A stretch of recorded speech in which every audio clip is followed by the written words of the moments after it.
अस्सलाम वालेकुम स्टूडेंट्स। आज हम जो टॉपिक पढ़ेंगे उसका नाम है फोटोसिंथेटिक पिगमेंट्स, यानी कि ऐसे पिगमेंट्स जो फोटोसिंथेसिस करने के काम आते हैं। हमने पढ़ा कि पिगमेंट जो हैं ये क्या करते हैं, लाइट को एब्जॉर्ब कर लेते हैं, जिसकी वजह से जो फोटोसिंथेसिस है वो हो पाती है। ठीक है, लाइट को एब्जॉर्ब करते हैं और उसको कन्वर्ट कर देते हैं केमिकल एनर्जी में। हमने पढ़ा कि डिफरेंट तरह के पिगमेंट्स प्लांट के अंदर प्रेजेंट होते हैं, जिसमें क्लोरोफिल आ गया, क्लोरोफिल में भी आगे A B C D बहुत सारी टाइप्स हैं। कैरोटीनाइड्स आ गए जिनमें कैरोटीन्स एंड जेंथोफिल्स आ जाते हैं। तो ये सारे पिगमेंट जो हैं वो डिफरेंट लाइट को एब्जॉर्ब करते हैं। जैसे हमने पढ़ा कि लाइट के 7 कंपोनेंट्स होते हैं और हर यानी कि जो सोलर लाइट होती है, सन लाइट होती है, उसमें 7 डिफरेंट कलर्स होते हैं और हर कलर की वेवलेंथ डिफरेंट होती है। रेड की डिफरेंट, ग्रीन की डिफरेंट, ब्लू की डिफरेंट। तो हर पिगमेंट जो है वो डिफरेंट वेवलेंथ्स को एब्जॉर्ब करते हैं। कोई रेड को एब्जॉर्ब कर रहा है, कोई ग्रीन को, कोई ब्लू को। ठीक है, तो different pigments different wavelengths of light को एब्जॉर्ब करते हैं।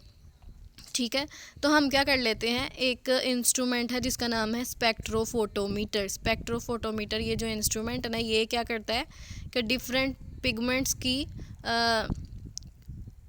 एबिलिटीज़ को ये मैयर करता है कि कौन सा पिगमेंट किस हद तक किसी लाइट को एब्जॉर्ब कर सकता है। 20%, 30%, 40% कि कितने परसेंट ये लाइट को एब्जॉर्ब कर सकता है। तो ये जो स्पेक्ट्रोफोटोमीटर है ये क्या है, spectrophotometer is use to measure relative ability of different pigments to absorb different wavelengths of light. ठीक है, स्पेक्ट्रोफोटोमीटर ने क्या करना है कि देखना है कि एक कोई पिगमेंट है, फॉर एग्जांपल क्लोरोफिल है, तो ये रेड लाइट कितनी एब्जॉर्ब कर सकता है, ये ब्लू लाइट कितनी एब्जॉर्ब कर सकता है, ये ग्रीन लाइट कितनी एब्जॉर्ब कर सकता है, यानी ये एबिलिटीज़ है ना उनकी।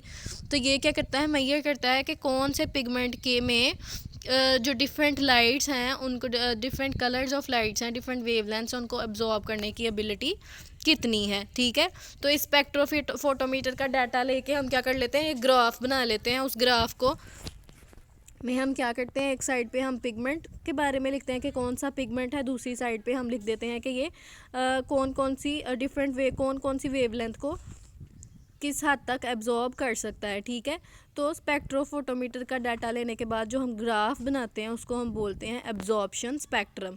ठीक है, स्पेक्ट्रोफोटोमीटर क्या है, एक इंस्ट्रूमेंट है जो डिफरेंट पिगमेंट्स की एबिलिटीज़ को मैयर करता है कि वो कौन सी लाइट कितने % एब्जॉर्ब कर सकते हैं, और फिर उस डाटा को हमने क्या करना है, ग्राफ की फॉर्म में ड्रा कर देना, जिस तरह हम मैथ्स में ग्राफ बनाते हैं ना। ठीक है, ग्राफ की दोनों साइड पे हम डिफरेंट वेरिएबल्स लिखते हैं। ठीक है, तो इसी तरह से स्पेक्ट्रोफोटोमीटर में भी डाटा लेने के बाद हम क्या करते हैं, एक ग्राफ बनाते हैं जिसको हम बोलते हैं एब्जॉर्प्शन स्पेक्ट्रम। ठीक है, फिर हम डिटेल में डिस्कस करेंगे क्लोरोफिल को। क्लोरोफिल जो है हमने कहा इसकी A B C D types होती हैं जो प्लांट्स और एल्गी में पाई जाती हैं, और इसके अलावा और भी टाइप्स हो सकती हैं जो बैक्टीरियाज के अंदर प्रेजेंट होती हैं, जिनको हम बैक्टीरियो क्लोरोफिल बोलते हैं। ठीक है, क्लोरोफिल क्या करते हैं, ज़्यादातर वायलेट, ब्लू और ऑरेंज रेड वेवलेंथ्स को एब्जॉर्ब करते हैं, और ग्रीन, येलो, इंडिगो को ये क्या कर देते हैं, रिफ्लेक्ट करते हैं, यानी इनको ये एब्जॉर्ब नहीं कर सकते।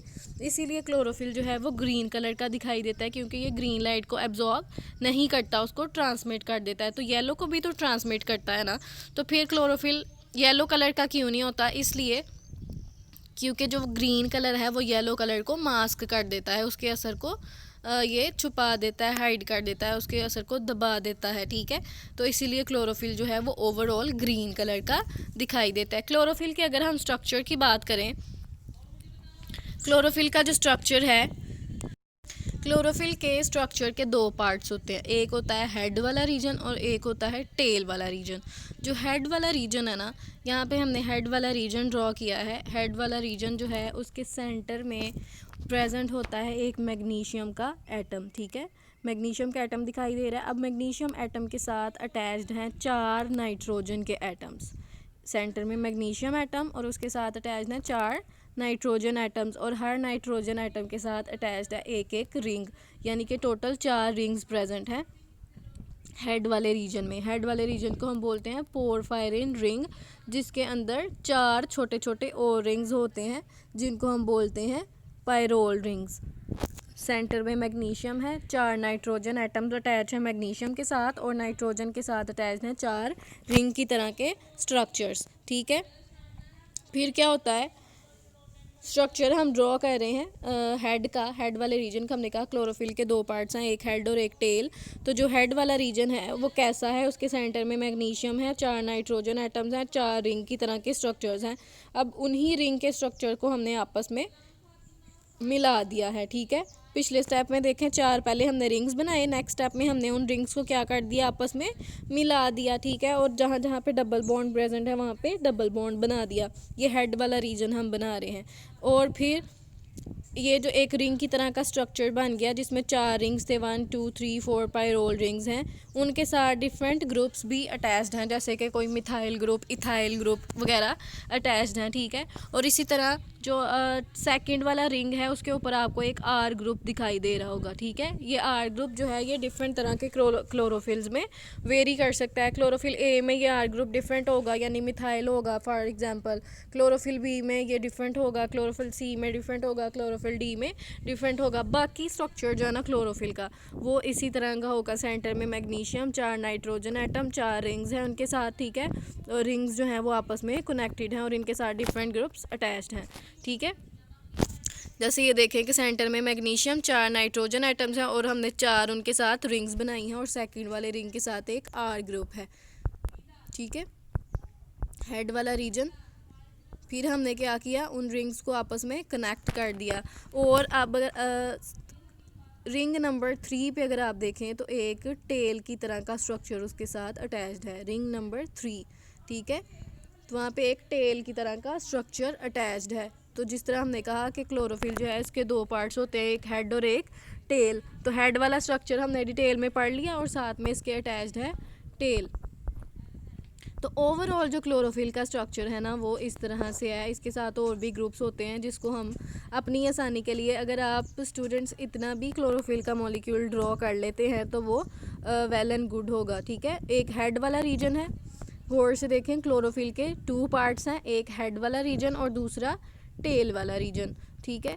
हेड वाला रीजन जो है उसको हम बोलते हैं कि ये फ्लैट है, स्क्वायर है, ये लाइट को एब्जॉर्ब करता है और ये हाइड्रोफिलिक होता है, यानी कि ये वाटर लविंग होता है, ठीक है।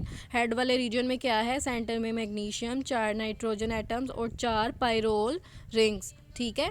वो जो रिंग्स हैं हेड वाले रीजन में 4 1 2 3 4 उनको हम क्या बोलते हैं, पायरोल रिंग्स। और पूरे हेड वाले रीजन को हम बोलते हैं पोरफायरिन रिंग।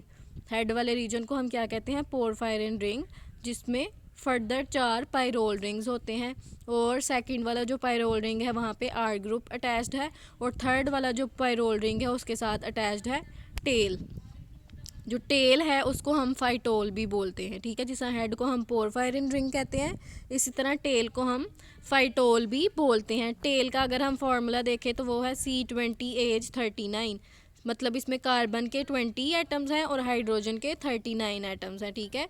उसको हम हाइड्रोकार्बन टेल भी बोलते हैं। ये हाइड्रोकार्बन ही होते हैं ना C20H39। इसी तरह से हम हाइड्रोकार्बन्स को ड्रा करते हैं। हाइड्रोकार्बन मतलब ऐसे कंपाउंड जिनमें कार्बन और हाइड्रोजन के एटम्स होते हैं, ठीक है। तो हेड हो गया पोरफायरिन रिंग और टेल हो गया फाइटोल। हेड जो है वो लाइट को एब्जॉर्ब करता है, हाइड्रोफिलिक होता है। और टेल क्या करता है, टेल जो है वो लॉन्ग है, हाइड्रोफोबिक है और ये एंकर करती है क्लोरोफिल के पूरे मॉलिक्यूल को थैलाकॉइड मेम्ब्रेन के अंदर।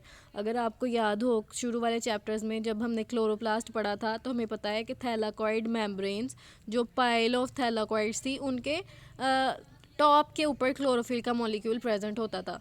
तो क्लोरोफिल का मॉलिक्यूल थैलाकॉइड मेम्ब्रेन्स के अंदर किस तरह से एंकर हुआ होता है, टेल के ज़रिए, ठीक है। जिस तरह से एक दरख्त है वो अपनी स्टेम के ज़रिए एंकर होता है ना सॉइल के अंदर, इसी तरह से जो क्लोरोफिल का मॉलिक्यूल है वो भी अपनी टेल के ज़रिए थैलाकॉइड मेम्ब्रेन के अंदर एंकर्ड होता है, ठीक है।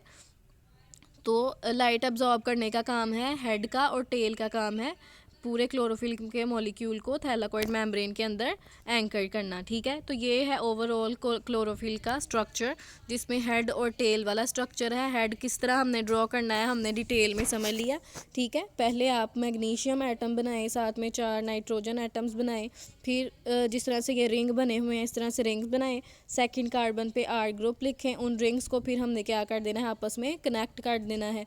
और थर्ड वाला जो पायरोल रिंग है उसके साथ हमने एक टेल की तरह का स्ट्रक्चर्स ड्रॉ कर देना है, ठीक है। अब हम देखेंगे क्लोरोफिल ए और क्लोरोफिल बी में क्या डिफरेंस है। क्लोरोफिल ए जो है उसमें वो जो आर ग्रुप है वो है मिथाइल यानी कि CH3, और क्लोरोफिल बी में आर ग्रुप क्या है, कार्बोनाइल ग्रुप यानी कि CHO। ये डिफरेंस है ए और बी में, जिससे हमने कहा कि डिफरेंट क्लोरोफिल्स में वो आर ग्रुप डिफरेंट हो सकता है। तो ए में वो मिथाइल है और बी में वो कार्बोनाइल है।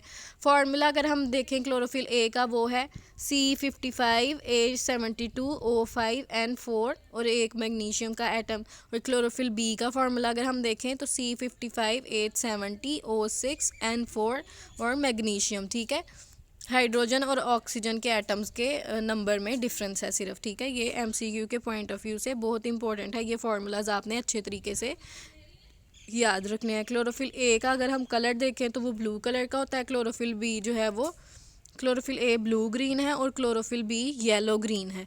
ठीक है, क्लोरोफिल ए कहता है मोस्ट अबंडेंट है, ये ऑलमोस्ट तमाम लिविंग ऑर्गेनिजम्स के अंदर जो फोटोसिंथेसिस करते हैं उनके अंदर प्रेजेंट होता है, सिवाय बैक्टीरिया के। ठीक है, बैक्टीरिया के अलावा बाकी सब में क्लोरोफिल ए प्रेजेंट होता है। क्लोरोफिल ए जो है वो लाइट डिपेंडेंट रिएक्शंस में, फोटोसिंथेसिस के जो लाइट डिपेंडेंट रिएक्शंस हैं उनमें इन्वॉल्व होता है। लाइट डिपेंडेंट रिएक्शंस हम आगे डिटेल में पढ़ेंगे। और क्लोरोफिल ए की कहता है, क्लोरोफिल ए की खुद भी आगे से बड़ी टाइप्स होती हैं। ठीक है, जिस तरह क्लोरोफिल की टाइप्स थी chlorophyll A B C D, तो क्लोरोफिल ए जो है इसकी भी आगे से बहुत सारी टाइप्स हो सकती हैं। ठीक है, कोई क्लोरोफिल जो है वो डिफरेंस आ जाता है इसलिए क्योंकि जो डिफरेंट क्लोरोफिल ए हैं वो जो रेड लाइट को एब्जॉर्ब करते हैं वो रेड लाइट की डिफरेंट वेवलेंथ्स को एब्जॉर्ब करते हैं।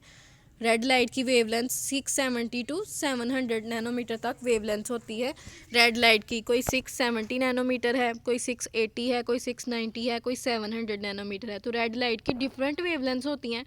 तो क्लोरोफिल ए के जो डिफरेंट आगे से टाइप्स हैं वो इनमें से एक को एब्जॉर्ब करेंगे।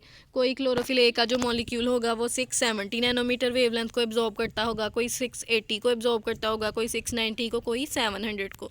ठीक है, इसी तरह से जो क्लोरोफिल बी है ये भी तमाम ग्रीन प्लांट्स और ग्रीन एल्गी में पाया जाता है। ग्रीन प्लांट्स को हम एम्ब्रियोफाइट्स भी कहते हैं।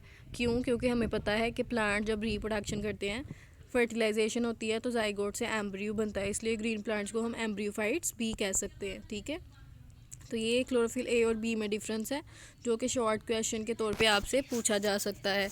इसी तरह जो क्लोरोफिल है ये वाटर में तो इनसॉल्युबल होते हैं, लेकिन ऑर्गेनिक सॉल्वेंट जो सॉल्वेंट्स होते हैं उनमें ये सॉल्युबल होते हैं, जिस तरह से कार्बन टेट्रा क्लोराइड CCl4 जिसको कहते हैं, और अल्कोहल में ये सॉल्युबल होते हैं। ठीक है, फिर आ जाते हैं क्लोरोफिल का स्ट्रक्चर हमने डिटेल से पढ़ लिया। दूसरे पिगमेंट्स कौन से थे? कैरोटीनॉइड, जिनमें कैरोटीन्स और जेंथोफिल्स आ जाते थे। ठीक है, तो ये जो पिगमेंट्स हैं ये असेसरी पिगमेंट्स हैं। जो मेन पिगमेंट होता है ना वो क्लोरोफिल होता है, और जो बाकी के पिगमेंट्स हैं कैरोटीन्स वगैरह ये सारे क्या है? असेसरी पिगमेंट्स हैं। तो कैरोटीनॉइड जो हैं ये येलो एंड रेड कलर के भी होते हैं। ठीक है, ये क्या करते हैं? ब्लू वायलेट लाइट को एब्जॉर्ब करते हैं। Carotenoids yellow red orange colour के होते हैं, ये ब्लू वायलेट लाइट को एब्जॉर्ब करते हैं। ठीक है, तो क्लोरोफिल बी और कैरोटीनाइड्स को हम एसेसरी पिगमेंट्स इसलिए कहते हैं क्योंकि ये क्या करते हैं? लाइट को एब्जॉर्ब करते हैं और फिर उसको ट्रांसफ़र करते हैं क्लोरोफिल ए को। ठीक है, यानी कि क्लोरोफिल ए को आधा काम ये करके दे देते हैं कि क्लोरोफिल ए को ये लाइट एब्जॉर्ब करके देते हैं कैरोटीनाइड्स और क्लोरोफिल बी। ठीक है, क्लोरोफिल बी को भी हम एसेसरी पिगमेंट ही कहते हैं। जो मेन क्लोरोफिल का पिगमेंट है वो क्लोरोफिल ए है। तो क्लोरोफिल बी और कैरोटीनाइड्स ये सारे क्या हैं? Accessory pigments. एसेसरीज़ का मतलब होता है बच्चे, जिस तरह से हम लोग जब तैयार होते हैं, ठीक है, तो हम लोग कपड़े वगैरह पहनते हैं, तो साथ में जब हम ज्वेलरी मेकअप वगैरह करते हैं तो ये जो हमारी ज्वेलरी और मेकअप है ना ये एसेसरी चीज़ें होती हैं। मेन चीज़ तो हमारी वो कपड़े होते हैं ना, हमारी ड्रेसिंग होती है, हमारे जूते होते हैं। तो ये इसी तरह से मेन जो क्लोरोफिल पिगमेंट है ना फोटोसिंथेसिस का वो क्लोरोफिल ए है। मेन जो फोटोसिंथेसिस है वो यहीं पे हो रही होती है। ठीक है, बाकी के जो पिगमेंट्स हैं कैरोटीनॉइड्स और क्लोरोफिल बी वगैरह ये एसेसरी पिगमेंट्स हैं। ठीक है, ये क्या करते हैं? लाइट को एब्जॉर्ब करके ट्रांसफ़र करते हैं क्लोरोफिल ए को। ठीक है, सबसे पहले जो कैरोटीनॉइड्स हैं ये लाइट को एब्जॉर्ब करते हैं और ट्रांसफ़र करते हैं क्लोरोफिल बी को, फिर क्लोरोफिल बी आगे से ट्रांसफ़र करता है क्लोरोफिल ए को। तो ये सीक्वेंस हमें अच्छे तरीके से याद रखना है। कैरोटीनॉइड्स ने लाइट को एब्जॉर्ब किया और क्लोरोफिल बी को ट्रांसफ़र किया, और क्लोरोफिल बी ने क्लोरोफिल ए को ट्रांसफ़र किया। कहता है सम टाइम क्या होता है कि ये जो कैरोटीनॉइड्स हैं ये क्लोरोफिल को प्रोटेक्ट भी कर रहे होते हैं। ठीक है, किस तरह प्रोटेक्ट करते हैं हमें पता है, जिस दिन बहुत ज़्यादा तेज़ धूप होती है, ठीक है, बहुत इंटेंस लाइट होगी जिस दिन, तो उसकी वजह से क्लोरोफिल को डैमेज होने का ख़तरा होता है। तो कैरोटीनाइड्स क्या करते हैं कि क्लोरोफिल को इर्द गिर्द उसको सराउंड कर लेते हैं और उसको तेज़ धूप से, लाइट से प्रोटेक्ट करते हैं, ठीक है। ये क्या कर देते हैं, लाइट को, वो जो तेज़ लाइट होती है, बहुत इंटेंस लाइट है, उसको एब्जॉर्ब कर देंगे और डिसिपेट कर देंगे। डिसिपेट का मतलब होता है फिर से हवा में उसको रिलीज़ कर देना, एटमॉस्फेयर में उसको इतनी हीट को रिलीज़ कर देते हैं आगे उसको क्लोरोफिल को ट्रांसफ़र करने की बजाय। नॉर्मली हमने कहा कैरोटीनाइड्स क्या करते हैं कि क्लोरोफिल ए को लाइट ट्रांसफ़र कर रहे होते हैं एब्जॉर्ब करके, लेकिन जब बहुत ज़्यादा लाइट होगी तो फिर ये क्या करेंगे, उस लाइट को एब्जॉर्ब करके एटमॉस्फेयर में फिर से रिलीज़ कर देंगे, क्लोरोफिल को उससे बचा के रखेंगे, ठीक है। इसी तरह के कहता है कुछ कैरोटीनाइड्स हमारी आँखों में भी प्रेजेंट होते हैं, ह्यूमन आई में, जो हमें तेज़ लाइट से बचाते हैं, ठीक है। जिस तरह से हम अक्सर अंधेरे से बाहर धूप में आते हैं तो हमारी आंखें खुल नहीं पाती, ठीक है, इसलिए क्योंकि तेज़ लाइट से हमारी आंखों को डैमेज होने का ख़तरा होता है। तो हमारी आंखों में कुछ कैरोटीनाइड्स, कुछ पिगमेंट्स प्रेजेंट होते हैं जो हमारी आंखों को तेज़ लाइट से प्रोटेक्ट करते हैं।